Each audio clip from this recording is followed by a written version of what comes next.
प्रिय विद्यार्थियों, आज हमें वाक्य शुद्धि के बारे में अध्ययन करेंगे। सबसे पहले वर्ण।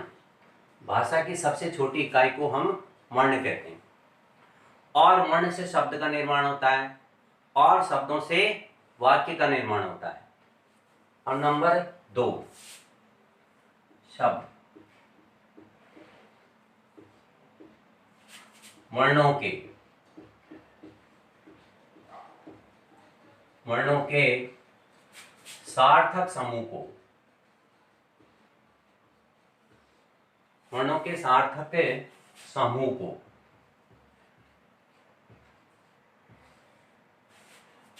को शब्द कहते हैं।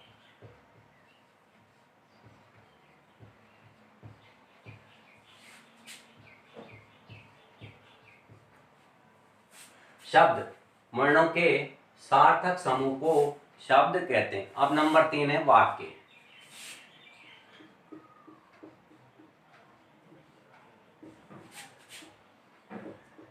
शब्दों के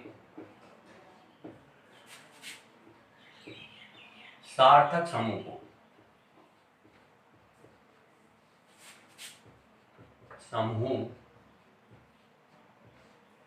वर्णों के सार्थक समूह को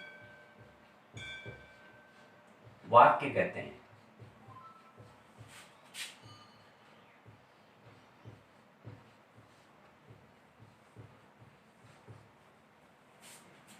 वाक्य की परिभाषा संक्षेप में, शब्दों के सार्थक समूह को वाक्य कहते हैं।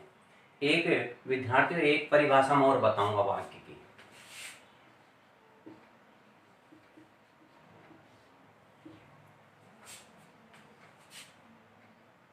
विशेष क्रम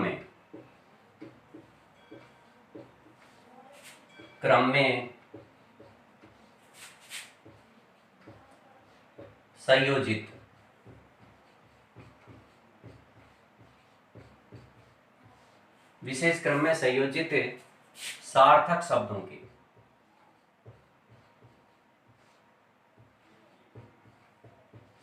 शब्दों के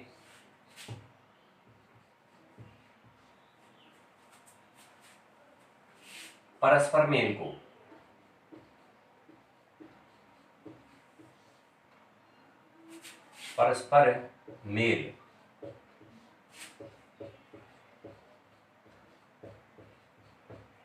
यानी होता है मिलना। मेल को वाक्य कहते हैं।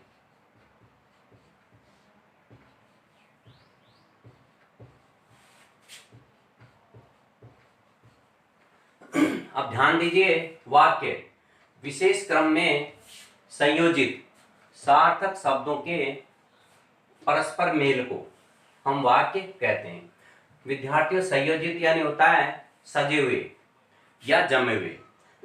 अब हमारे जीवन में वाक्य के बिना हम अपने मन के दुख दर्द, पीड़ा और परेशानी को दूसरों को नहीं बता सकते और न ही दूसरों के दुख दर्द परेशानी को हम समझ सकते हैं।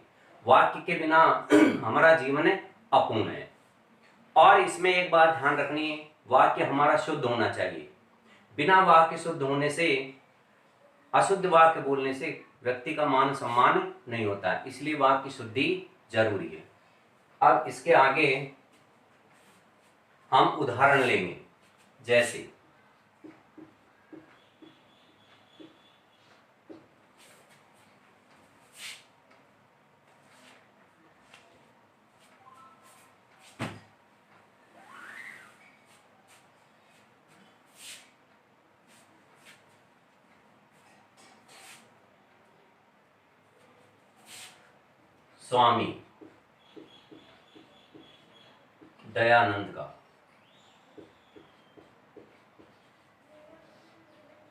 स्वामी दयानंद का देश आभारी रहेगा।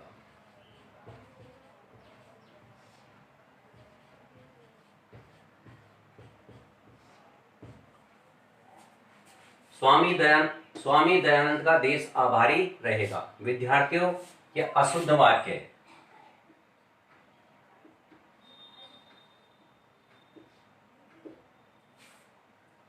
स्वामी दयानंद का देश आभारी रहेगा। किसी भी वाक्य को बड़े ध्यान से पढ़ना चाहिए और बड़े ध्यान से एक एक शब्द पर गौर करना चाहिए, तब जाकर के उसकी अशुद्धि का पता चलता है।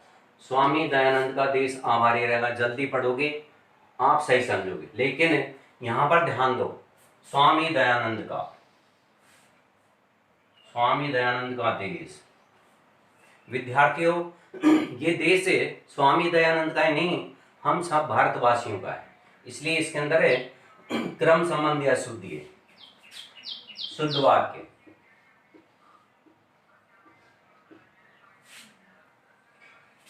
देश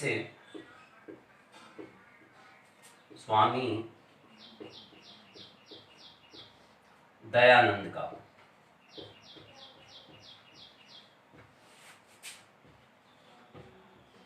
आभारी रहेगा, आभारी रहेगा। अब इसको शुद्ध लिखेंगे, देश स्वामी दयानंद का आभारी रहेगा।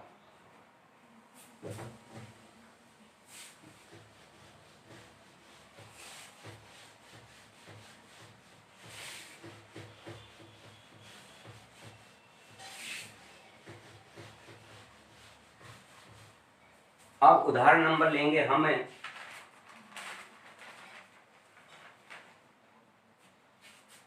उदाहरण नंबर 2।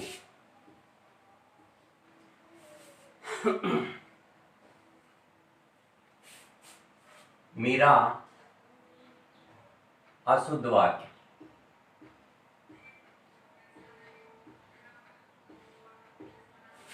मेरा श्रेष्ठ भक्त कवि थी।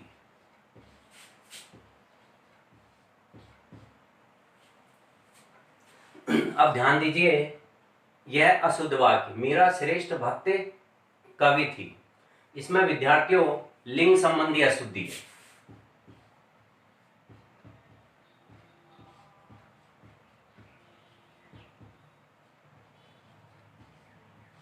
लिंग संबंधी अशुद्धि है, क्योंकि मेरा स्त्रीलिंग है और कभी आता है यह है पुल्लिंग, यह पुल्लिंग, यदि मेरा स्त्रीलिंग है तो यहां पर स्त्रीलिंग शब्द ही आना चाहिए, कवि के स्थान पर आएगा कवयित्री।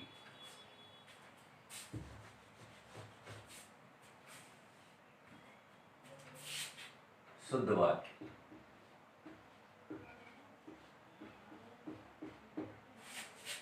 मेरा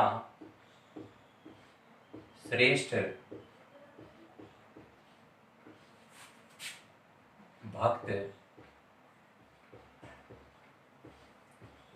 कवयित्री थी। मेरा श्रेष्ठ भक्त कवयित्री थी। अब यह हमारा वाक्य बिल्कुल ठीक हो गया और बिल्कुल शुद्ध हो गया। अब मैं एक बात बताना चाहता हूं कि परीक्षाओं में वाक्य शुद्धि 2 अंक, 2 नंबर की वाक्य शुद्धि आती है, केवल एक वाक्य आता है और उस अशुद्ध वाक्य को शुद्ध करने पर ही हमको 2 अंक मिलते हैं। और विद्यार्थियों ध्यान दो, अशुद्ध वाक्य के अंदर है लिंग, वचन, कारक, काल, क्रिया, विशेषण, शब्द क्रम और वर्तनी संबंधियां आदि अशुद्धियां होती हैं। उनको ध्यानपूर्वक देखकर और शुद्ध करके लिखने से वाक्य शुद्ध होगा और तभी जाकर के बोर्ड परीक्षाओं में 2 अंक मिलेंगे। अब उदाहरण नंबर 3,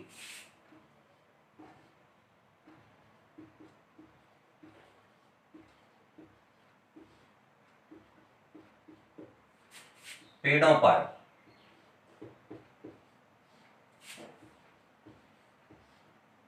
कौवा बैठा है।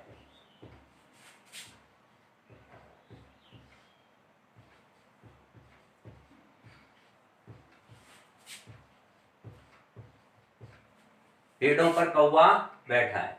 इस वाक्य में वचन संबंधी अशुद्धि है।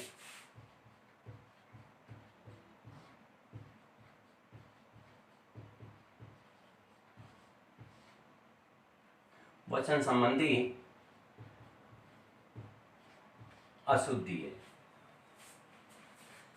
जल्दी पढ़ोगे सही अर्थ ले लोगे, बिल्कुल सही है, कहीं पर भी इसमें कोई गलती नहीं मात्रा की, लेकिन ध्यान से पढ़ो। पेड़ों पर कौवा बोल रहा है। अब पेड़ों बहुवचन है तो पूरा वाक्य बहुवचन में होगा। पेड़ों बहुवचन, पेड़ों पर कौवा बैठा है, और कौवा है विद्यार्थियों एक वचन, एक कौवे के बारे में बता रहा है। अब पेड़ बहुत सारे हैं और एक कौवा सारे पेड़ों पर बैठ नहीं सकता, उड़ा बैठा वहां बैठा, सब पेड़ों पर एक साथ नहीं बैठ सकता, इसलिए यहां पर अशुद्धि है।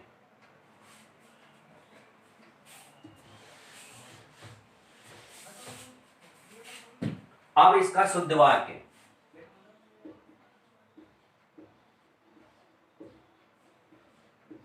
पेड़ों पर कौवे बैठे हैं।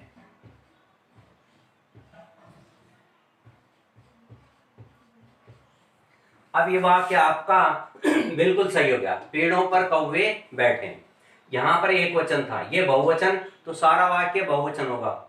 ये बैठा, ये क्रिया भी बदलेगी, बैठा का बैठे हो जाएंगे, बहुत सारे हैं इसलिए बैठे शब्द का हो गया। अब उदाहरण नंबर हम लेंगे 3। नंबर 4, बच्चा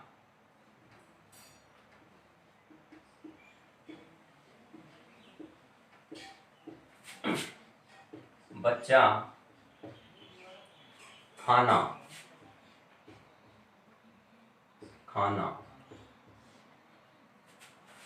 व दूध पीकर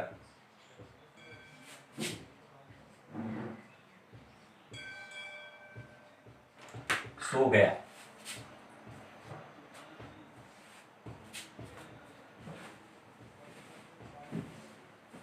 क्रिया संबंधी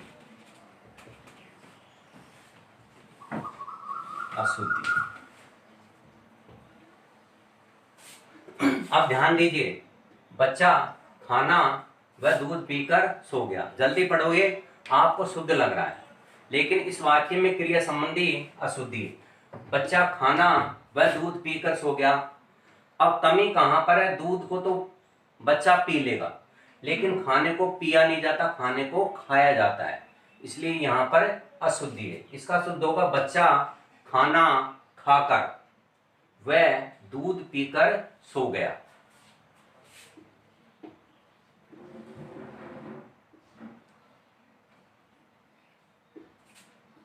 बच्चा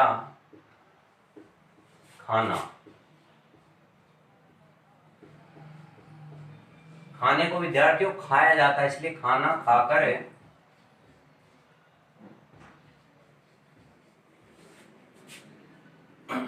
वह दूध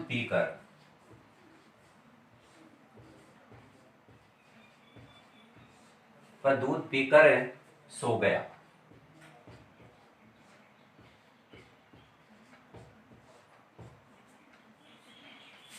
अब आपका ये वाक्य सही हो गया।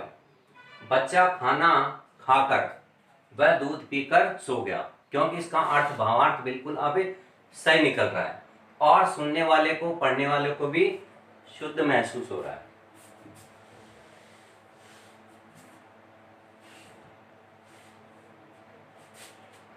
नंबर 5,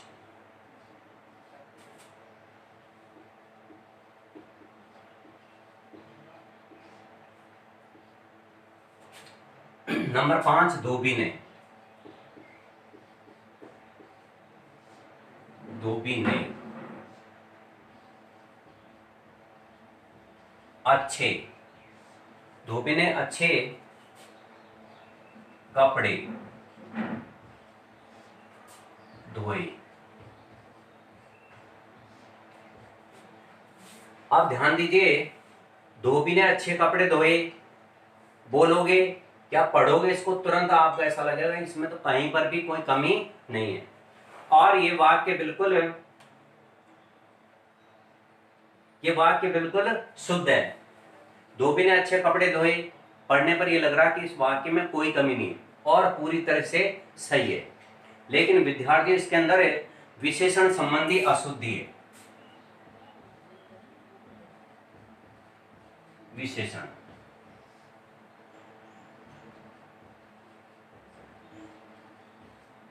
यहां पर विशेषण, इस वाक्य में विशेषण संबंधी अशुद्धि है। क्यों है, ध्यान दीजिए मेरी बात पर। धोबी ने अच्छे कपड़े धोए। विद्यार्थियों, अच्छे कपड़ों को न तो धोबी धोता है और न ही अच्छे कपड़ों को घर में धोए जाते हैं, क्योंकि सभी गंदे कपड़ों को धोते हैं, चाहे धोबी हो या घर का सदस्य हो, सभी कपड़े गंदे होने पर धोते हैं। तो इस वाक्य में धोबी ने अच्छे यहां पर आएगा। धोबी ने कपड़े, और ये अच्छे शब्द यहां पर आएगा। धोबी ने कपड़े और अच्छे धोए। अब वाक्य हो गया शुद्ध।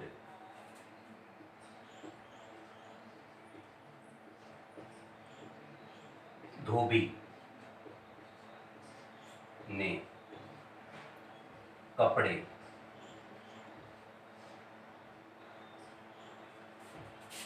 अच्छे धोए।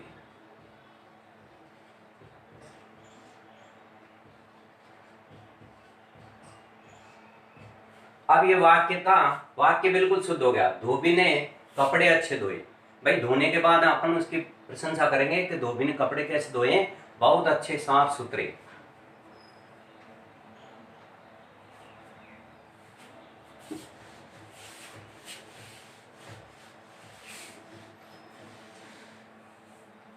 अब नंबर है 6।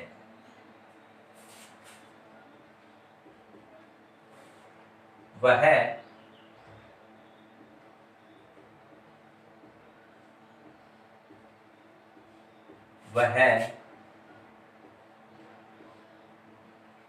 आम को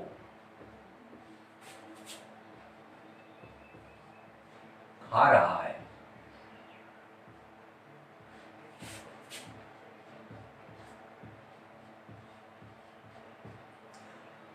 अब विद्यार्थी जो यहाँ आपको ख दिख रहा है ना, इसकी बनावट ठीक नहीं है, इसको शुद्ध करनी चाहिए। इसको यहाँ टच करना पड़ता है तब जाकर के खा होगा, नहीं तो इसको हम रवा भी पढ़ सकते हैं, रहवा। इसलिए इसमें बदलाव करके और इसको यहाँ पर टच किया गया, तब जाकर के इसको ख माना जाता है। अब देखिए,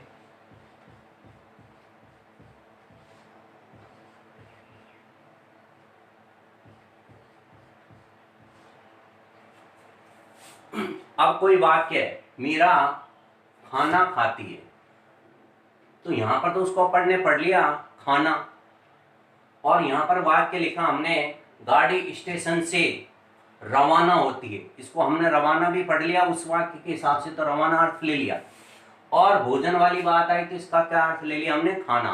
तो ये अशुद्ध है, इसलिए इसमें बदलाव करके ख को यहां पर टच किया गया है।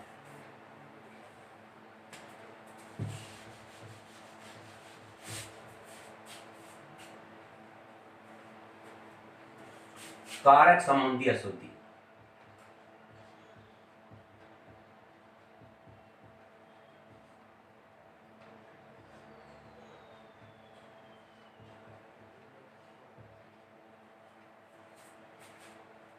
अब इसमें कारक को पता लगाओ, कारक कौन सा है, को। तो वह आम को खा रहा है, को विलुप्त है, को की आवश्यकता हमको नहीं है। शुद्ध, वह आम खा रहा है।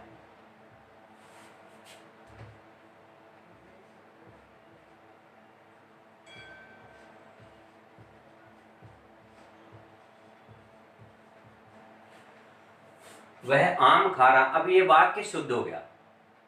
और ये बोलते हैं वह आम को खा रहा है, तो अटपटा लगता है, अशुद्ध भी है। जैसे बालक विद्यालय को जा रहा है, अटपटा लगेगा। सीधा भी कह सकते हैं बालक विद्यालय जा रहा है, तो को विलुप्त रहता है, इसकी आवश्यकता नहीं है। अब नंबर है 7।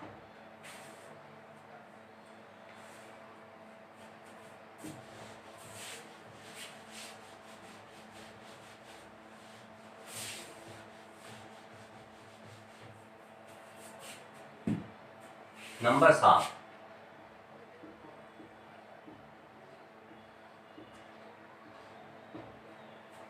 मुझे काट कर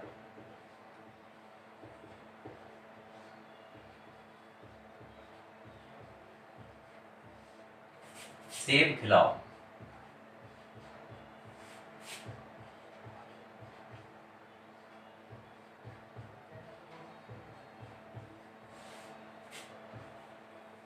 अब ध्यान दीजिए, अशुद्ध वाक्य, मुझे काट कर सेब खिलाओ। हमारी भाषा शैली चलन में ऐसे बोल देते हैं कि मुझे काट कर सेब खिलाओ, सब अर्थ सही ले लेते हैं कि ये कह रहा है सेब को काट के मुझको खिलाओ, लेकिन ये वाक्य अशुद्ध है। इसमें विद्यार्थियों क्रम संबंधी अशुद्धि है। शब्द क्रम,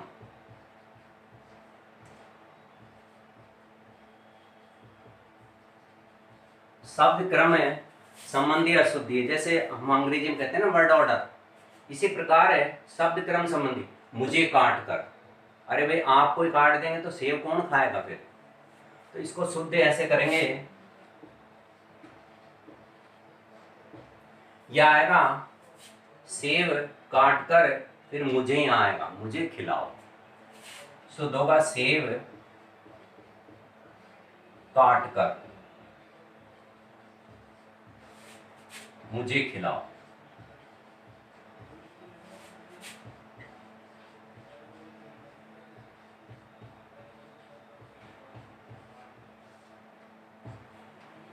ये हो गया सेब काट कर मुझे खिलाओ। अब ये वाक्य हो गया शुद्ध हो गया।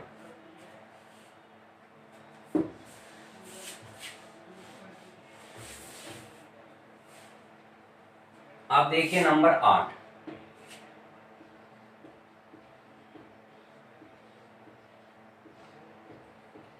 हमारे यहां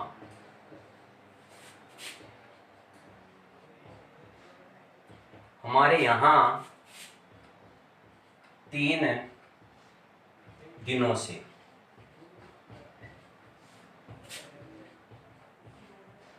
नल नहीं आ रहे हैं।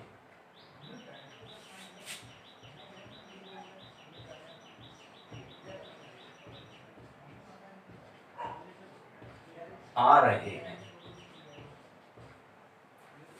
अब वाक्य को पढ़ते समय बड़ा गौर करना चाहिए हर शब्द पर, तब जाकर के पता चलता है। जल्दी में पढ़ोगे हमारे यहाँ 3 दिनों से नल नहीं आ रहे, तो आप कहोगे बिल्कुल सही, भाई नल नहीं आ रहे इसलिए कह रहा है वाक्य। लेकिन इस वाक्य में अशुद्धि है, हमारे यहाँ 3 दिनों से नल नहीं। विद्यार्थियों नल नहीं आते हैं, नल तो वहीं पर रहते हैं, और नलों में क्या आता है? पानी, इसलिए ये वाक्य अशुद्ध है। अब इसको शुद्ध देखिए,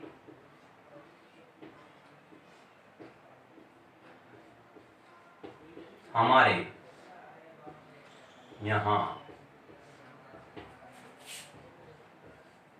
3 दिनों से हमारे यहां 3 दिनों से नल में पानी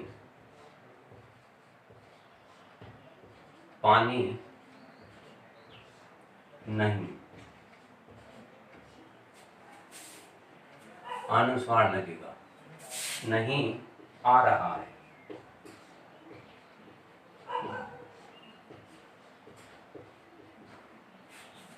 हमारे यहाँ 3 दिनों से नल में पानी नहीं आ रहा है। अब ये वाक्य शुद्ध हो गया, क्योंकि बहुत सी चलन में हम बहुत अशुद्ध बोलते हैं। तो चलन में हम ऐसे बोलते हैं हमारे यहाँ 3 दिनों से नल नहीं आ रहे हैं, बिल्कुल गलत है। शुद्ध होगा हमारे यहाँ 3 दिनों से नल नहीं आ रहे हैं। और इसी प्रकार है चलन की भाषा में हम बोल देते हैं कहाँ जा रहे हो भाई? तो आटा पिसाने, तो गलत है। आटे को थोड़ी पिसाएंगे, कोई ये नहीं कहता गेहूं पिसाने जा रहा हूं।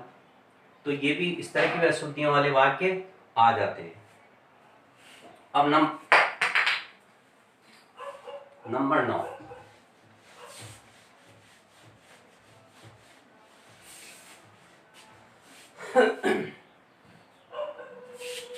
नंबर 9,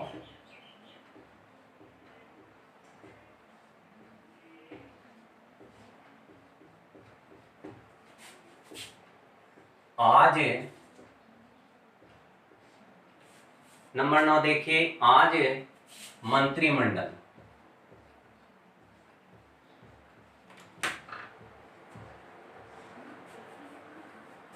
का विस्तार होगा।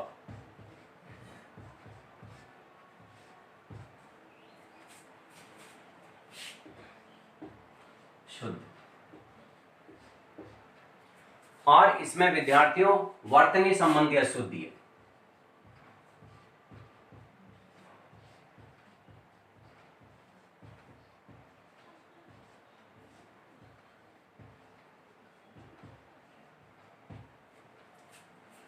आज मंत्रिमंडल का विस्तार होगा।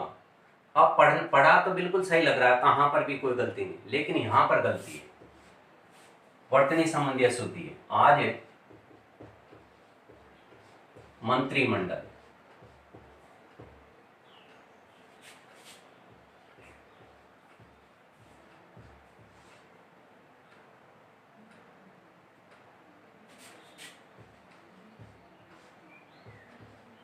विस्तार होगा।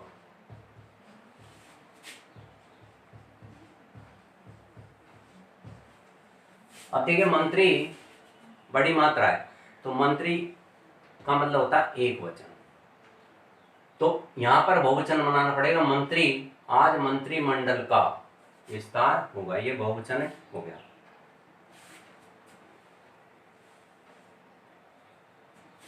अब अंतिम है, हम 10 लेते हैं।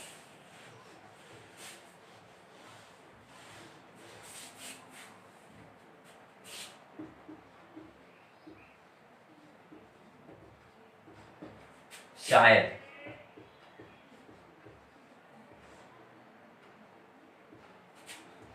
आज वर्षा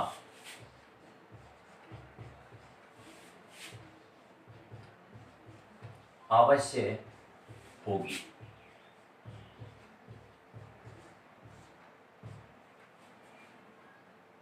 इसमें विद्यार्थियों अशुद्धि है, जल्दी पढ़ोगे। शायद आज वर्षा अवश्य होगी, बिल्कुल सही। गौर करो, शायद आज वर्षा अवश्य होगी, तब गौर करने से पता पड़ेगा शायद। शायद यानी होता है संभावना,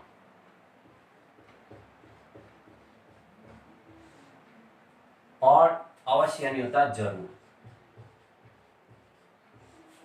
अब एक ही वाक्य में दोनों बातें नहीं हम व्यक्त कर सकते, संभावना भी बता रहे हैं और जरूर भी बता रहे हैं, तो हमको या तो शायद हटाना पड़ेगा। शायद हटा करके हम यहां से चालू कर सकते हैं, आज वर्षा अवश्य होगी, बिल्कुल सही। और यदि शायद को रखना चाहें तो इसको हटाना पड़ेगा, शायद आज वर्षा होगी, तब जाकर के हमारा ये वाक्य शुद्ध होगा। अब विद्यार्थियों, ये प्रकरण आज हम यहीं समाप्त करते हैं। बहुत बहुत धन्यवाद।